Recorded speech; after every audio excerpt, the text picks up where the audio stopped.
I've made a terrible mistake. Is it our prisoner? I was sent with a message from Antonia Gavilan de Logroño. Logroño? How is that possible? All things are possible. The episode begins when Marnie, channeled Antonia, she announces that she's now returned. That becomes the fulcrum of the episode. What is your business with Antonia? The vampires, they're preparing themselves for this big, resurrection, which is going to propel them into the sun, and the only thing that will stop them is the silver. Well, I sure as hell don't want to frown the sun. What do we do?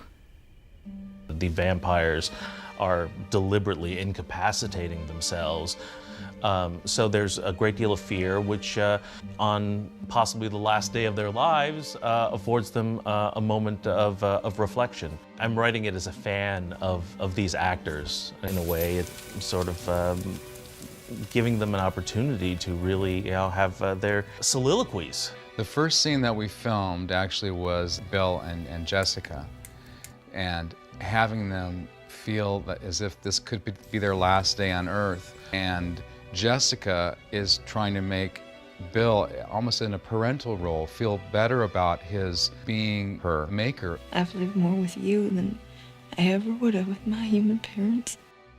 And as she's revealing her feelings about Hoyt, maybe have dissipated in the way that you can tell someone on your last day on Earth is a truth serum, and he's remembering and feeling about his situation with Sookie. They're both putting on a brave face, and they both want the other person to feel better.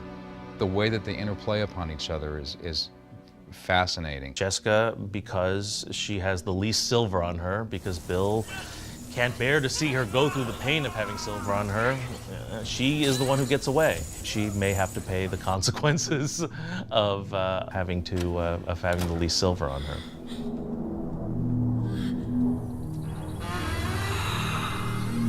The sun! And conversely with, Eric and Sookie, that there's this feeling of if, Eric wants to know if his memory comes back, will Sookie still want to be with him?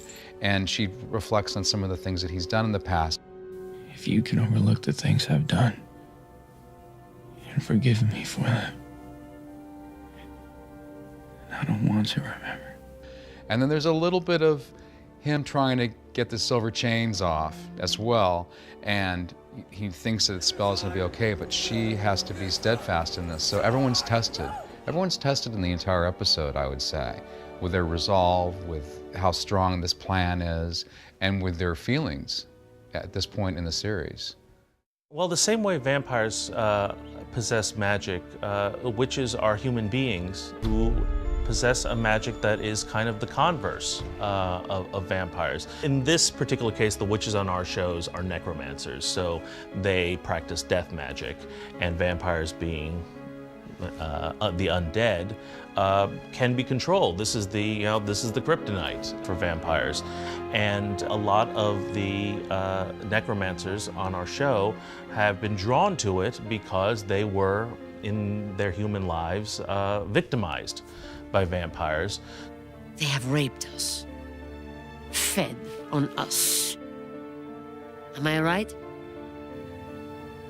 How do you know that? I don't think our villains are necessarily completely villainous. I don't think our heroes are completely good. It's a more complex allegory of what happens in any conflict. I don't think it's always black or white.